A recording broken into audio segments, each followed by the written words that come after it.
Սիրելի բարեկամներ, կարծեք թե կապի խափանում տեղի ունեցավ, ես ներողություն եմ խնդրում այս տեխնիկական վրիպակի համար, այնուամենայնիվ գրեթե իմ ասելիքի հիմնականում ասեցի եւ կուզենայի հետեւյալ մի հանգամանքի վերաբերյալ ձեր ուշադրությունը հրավիրել։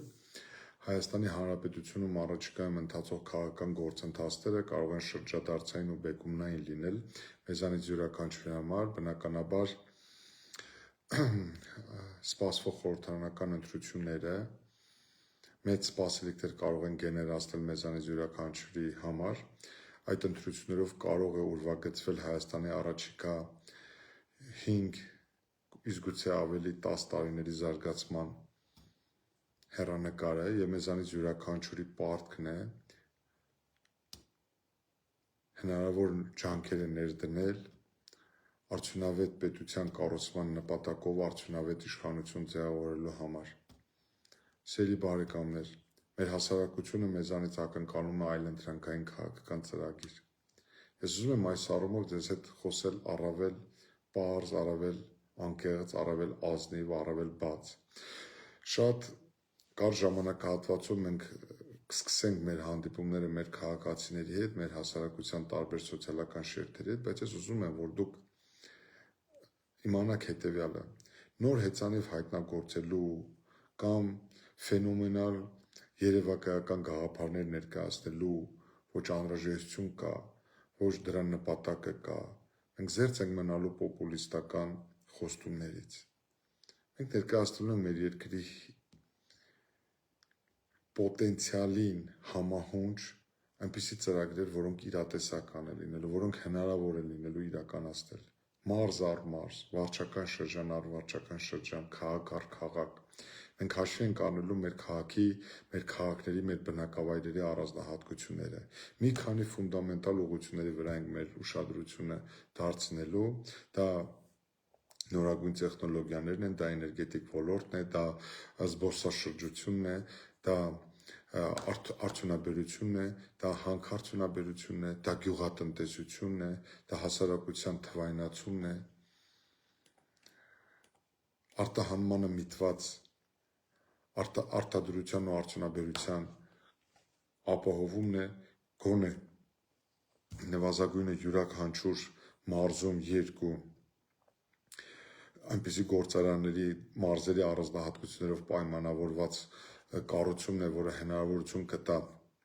մի քանի հազար աշխատատեղերի ստեղծմամբ ստեղծել նպաստավոր պայմաններ, որպեսզի երիտասարդությունը չլքեն մարզերը, որը իր հերթին մուլտիպլիկատիվ էֆեկտով իր ազդեցությունը կունենա ընդհանուր առմամբ երկրի համաչափ զարգացման գործընթացին։ Հայաստանի Հանրապետությունում պետք է ստեղծել բոլորի համար հավասար պայմաններ, օրենքի առջև պետք է հավասար լինեն բոլորը։ Մենք կարողանանք մրցունակ գյուղատնտեսություն ապահովել, որպեսզի գյուղերը չդատարկեն, գյուղերը չմեռնեն։ Ջրային ռեսուրսների ռացիոնալ կառավարումը պետք է դառնա հաջորդ իշխանության ռազմավարական ուղղություններից մեկը։ Ջրամբարների կառուցման, Հայաստանի Հանրապետության խմելու ջրի ռացիոնալ օգտագործման հետ կապված, Հայաստանի Հանրապետության սահմանադրական կարգի փոփոխության հետ կապված բազմաթիվ անելիքներ, խնդիրներ կան, սկսած սահմանադրական փոփոխություններից վերջացած իշխանության ձևավորման որոշ փոփոխություններով, դատական իշխանության արմատական վերափոխումը, որը իսկապես կբացառի նրանց գործադիր իշխանության կրնքի տակ հայտնվելու եւ մնալու որևէ տեսական անգամ հնարավորություն։ Մենք պետք է ամբողջովին վերափոխենք մեր կրթական համակարգը, այն համապատասխանեցնելով արդի ժամանակակից կրթական համակարգերին։ Մեր բուհերը պետք է մրցունակ լինեն, մեր բուհերում սովորելը պետք է առաջնահերթություն լինի, նաև օտարերկրյա տարբեր պետությունների երիտասարդության համար։ Հայաստանը պետք է կարողանա շատ հավակնոտ, հանդգնոտ արտաքին քաղաքականություն վարի, փորձելով որակապես նոր գործընկերներ ձեռք բերել պաշտպանության ոլորտում, անվտանգության ոլորտում։ Սրանք խորքային հարցեր են, սիրելի բարեկամներ, որոնց պատասխանները մենք ունենք։ Ուղղակի այս ձևաչափը չի տալիս հնարավորություն դետալ առ դետալ խոսել ծրագրերից, բայց կրկնում եմ, մեր առանցքում լինելու է հայ մարդը։ Մեր նպատակը Հայաստանի Հանրապետությունում կայացնել միջին խավը։ Խնդրում եմ սրա մասին ուշադրություն դարձնեք։ Հայաստանի Հանրապետությունում երևացող են միայն հարուստները եւ աղքատները։ Նիկոլ Փաշինյանը այսօր կամ երեկ ոգևորված պատմում էր, որ իրենց ղեկավարած շրջանում կրկնապատկվել է Հայաստանի բյուջեն։ Նույնիսկ եթե Հայաստանի բյուջեն կրկնապատկվել է, Հայաստանի աղքատության մակարդակը չի իջել, շարունակում է տատանվել 25-ից 27%-ի շրջանակներում։ Ուստի այս առումով ինչ որ հպարտանալու տեղ չկա։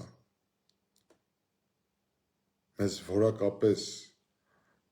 այլ զարգացման հիմքի վրա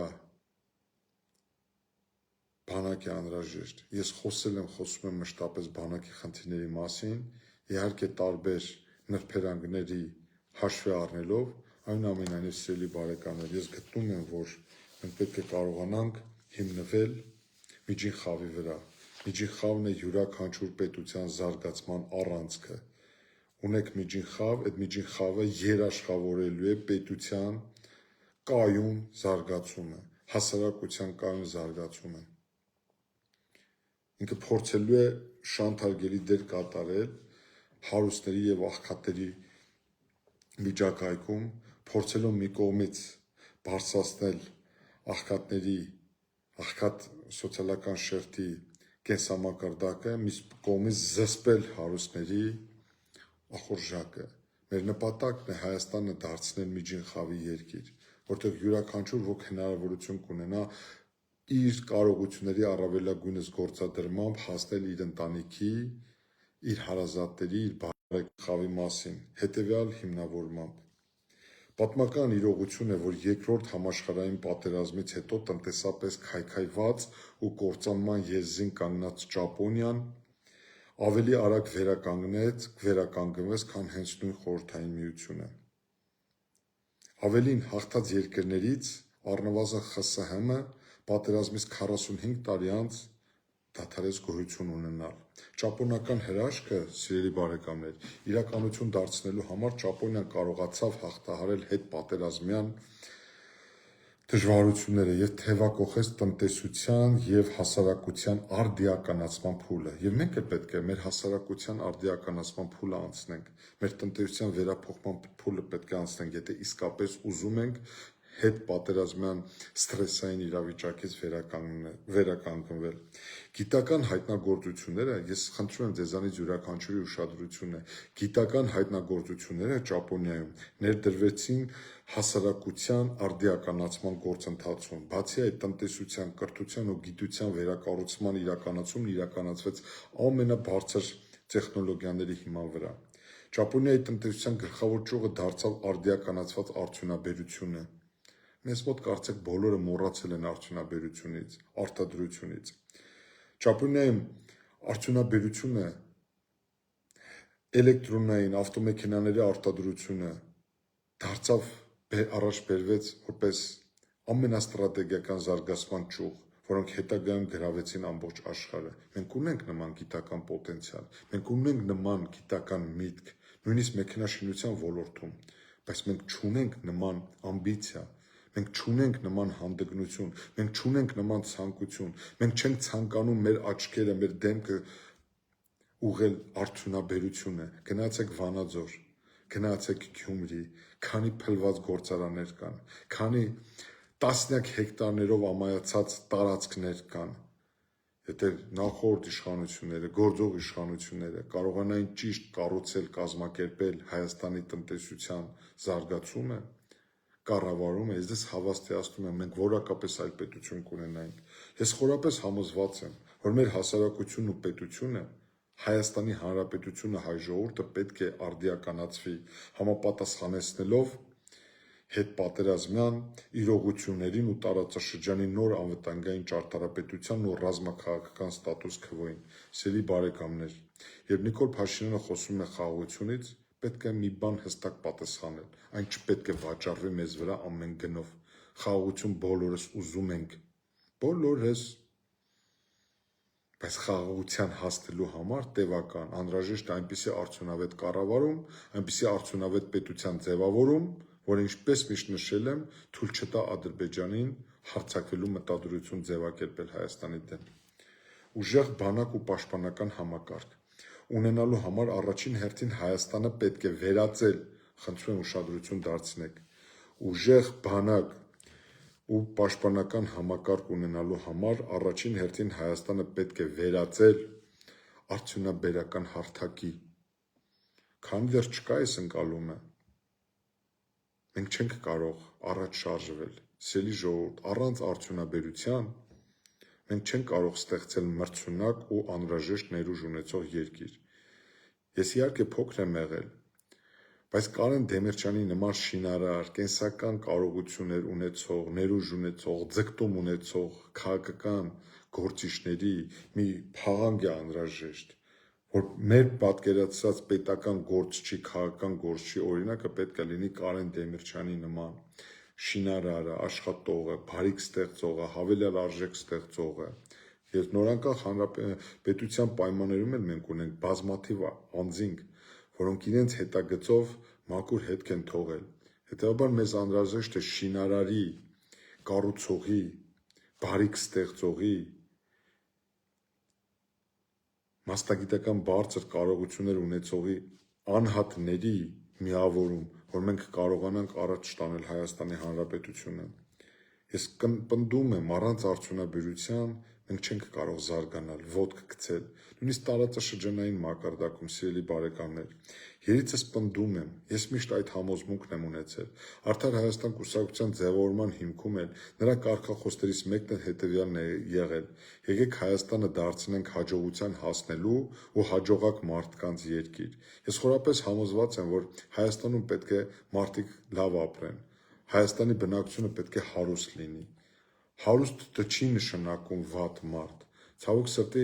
մենք տարիներ շարունակ հարուստ մարդու կերպարում դիտարկել ենք հանցագործին, կեղեքածին, գողացողին։ Ես հարուստ ասելով նկատի ունեմ ազնիվ քրթինքով աշխատող մարդուն, բարիք ստեղծող մարդուն։ Հետևաբար Հայաստանը ամենալավ վայրն է հայերի համար հաջողության հասնելու ու Հայաստանը հաջողակ երկիր դարձնելու համար։ Ես հավատում եմ, անկեղծ հավատում եմ այս գաղափարին եւ ուզում եմ, որ ձեզանից յուրաքանչյուրը հենց հակվի իր ուժերը ներդնի հաջողության հասնելու եւ Հայաստանը հաջողության երկիր դարձնելու գործին։ Սիրելի բարեկամներ,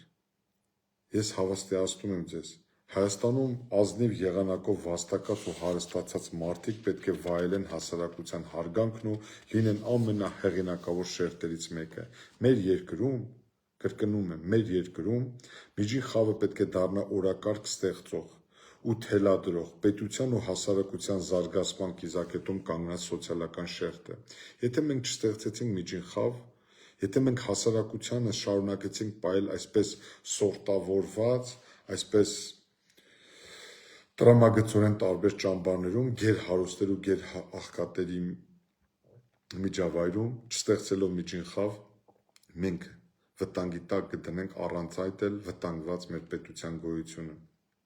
Այս նպատակին հասնելու համար, սիրելի բարեկամներ, անհրաժեշտ է ռազմավարական հայեցակարգ ու քաղաքական ծրագիր, որի կենսագործման արդյունքում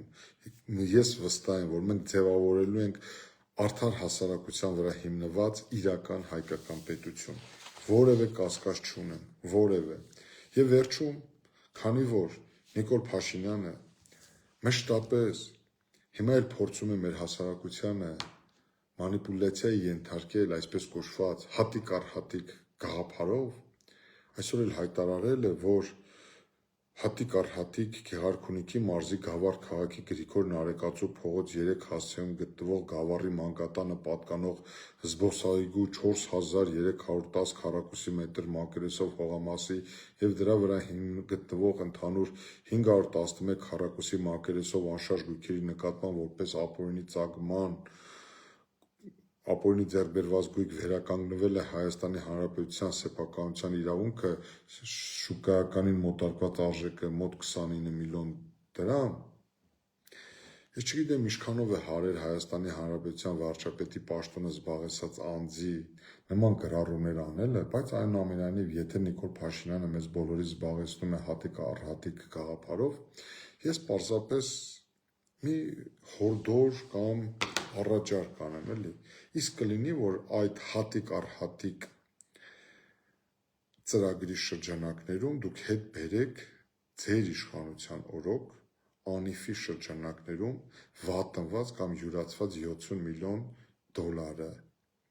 որի մասին կարծեմ, եթե չեմ սխալվում, այդ թիվն է շրջանառվում, այդ 70 միլիոն դոլարը, որը ձեր կառավարման օրոք է վատնվել կամ յուրացվել, ձեր իշխանության օրոք տարբեր պաշտոններ զբաղեցնող անձանց կողմից կամ տարբեր սուբյեկտների կողմից, իրավաբանական, ֆիզիկական, դուք զեկուցեք հանրությանը ներկայացնեք հաշվետվություն, որ վերադարձել եք անիֆի ծրագրի այդ շրջանակներում յուրացված կամ վատնված 70 միլիոն ԱՄՆ դոլար։ Ընդ որում դա մի քանի անգամ գերազանցում է ձեր կողմից այսօր հրապարակված 29 միլիոն դրամը։ Ինչևէ, սիրելի բարեկամներ, ես կարծում եմ հետևյալը, որ մենք այսուհետ պետք է խոսենք նաև մեր ծրագրերից։ Ես գրառում եմ արել այսօր եւ աստիճանաբար կամաց ձեր հետ միասին մենք պետք է համոզվելով, որ փաստորեն այս մարդկանց ձեռագիրը նույնն է, սրանք ընդամենը մեր հասարակությանը մոլորեցնում են իրար վրա ցեխ շպրտելով, խոսքը գործողների ու նախկիների մասին է, այսինքն իրենք զբաղված են իրար հոշոտելով, իրար ոչնչացնելով, մենք պետք է կարողանանք մի շատ կարևոր քաղաքական ծրագիր իրականացնենք ձեզ հետ միասին։ Նիկոլին իր նախկիների հետ թողնել անցյալում եւ ներկայում ու շարժվել առաջ պետություն ու հայրենիք ունենալու համար։ Իրենց հղելով ընդամենը մեկ կոնկրետ ուղերձ։ Հայ ժողովուրդը ձեր գերին չէ, հայ ժողովուրդը դուրս է գալու ձեր պատանդառությունից, ձևավորելու է որակապես նոր իշխանություն, նոր քաղաքական վերնախավ, հասարակության հետ ազնիվ է լինելու, չի խաբելու հասարակությանը, պոպուլիզմով չի զբաղվելու, ստեղծելու է նախադրյալներ իրական խաղաղության հասնելու, Ադրբեջանի հետ արժանապատիվ բանակցություններ վարելու միջոցով փորձելու է հասնել տևական փոխադարձ շահերի հաշվառմամբ խաղաղության հաստատման, իսկ եթե Ադրբեջանը փորձ կանի ամեն գնով ստորացնել Հայաստանի Հանրապետությանն ու ոտնձգություններ իրականացնել Հայաստանի պետականության ուղղությամբ, ապա Հայաստանի հաջորդ իշխանությունը ոչ թե սող է հանդես գալու Ադրբեջանի առջև, այլ ամեն ինչ անելու է արդյունավետ պաշտպանական համակարգ ձևավորելու, խախտված ռազմաքաղաքական բալանսը հավասարակշռելու, իսկ հարկ եղած դեպքում պատժիչ գործողություններ իրականացնելու Հայաստանի Հանրապետության դեմ որևէ ոտնձգության դրսևորման պարագայում։ Հակառակ դեպքում, սիրելի բարեկամներ, ինչքանի դեռ մենք Ադրբեջանի հետ խոսենք վախվորած, քանի դեռ Ադրբեջանի հետ խոսենք նսեմացած, ստորացված, Ադրբեջանը ավելի է լկտի անալու, Ադրբեջանը ավելի է մեծացնելու իր ախորժակները։ Ես չեմ ասում, որ մենք գլուխ գովանք, լոպազանանք, ինչպես ժամանակին լոպազանում էին ոմանք Բաքու թեյ խմելու առումով կամ ամբողջ Ադրբեջանը գրավելու առումով։ Բնավ, ի սկզբանե ես դեմ եմ ծայրահեղությանը եւ դեմ եմ քաղաքական դոնկիխոտության ու քաղաքական դիլետանտիզմին։ Ես այդպես ասելով նկատի ունեմ հետևյալը. պետք է ստեղծել արդյունավետ պետություն, պետք է ստեղծել արդյունավետ պաշտպանական համակարգ, որպիսի պայմաններում Ադրբեջանը չհամարձակվել կամ ռազմական արկածախնդրության դիմել Հայաստանի Հանրապետության դեմ։ Սիրելի բարեկամներ, այսօր այսքանը, ներողություն եմ խնդրում տեխնիկական վրիպակի համար, խնդրում եմ հնարավորության սահմաններում տարածեք այս տեսանյութը, որպեսզի հնարավոր լինի առավել շատ մարդկանց ծանոթացնել մեր տեսակետներին։ Ավանդույթի համաձայն խոնարհումս Հայաստանի Հանրապետության համար իրենց կյանքը տված մեր բոլոր հայորդիների լուսավոր հիշատակի առաջ և փառք ու պատիվ այս պահին Հայաստանի Հանրապետության սահմանները հսկող մեր բոլոր զինվորներին, փառք հայոց բանակին, սիրենք մեր բանակը, սիրենք Հայաստանի Հանրապետությունը, հնարավորինս օրինապար լինենք, կատարենք Հայաստանի Հանրապետության օրենքով սահմանված մեր բոլոր պարտականությունները, օրինավոր քաղաքացիներ լինենք։ Ես ձեզ հավաստիացնում եմ, Ամերիկայի պես երկիրը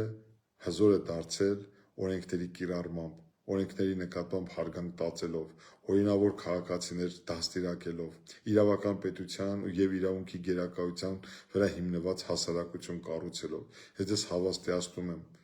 մեծ փիլիսոփայություն պետք չէ կամ մեծ քաղաքական ծրագիր պետք չէ ներկայացնել ցույց տալու համար, թե դու ինչով կարող ես տարբերվել քո նախորդներից։ Ամենալավ քաղաքական ծրագիրը չլինել այս իշխանության պես, նախորդ իշխանությունների պես, սիրելի բարեկամներ, ես հավաստիացնում եմ, որ մեր ժողովուրդը ունի բոլոր նախադրյալները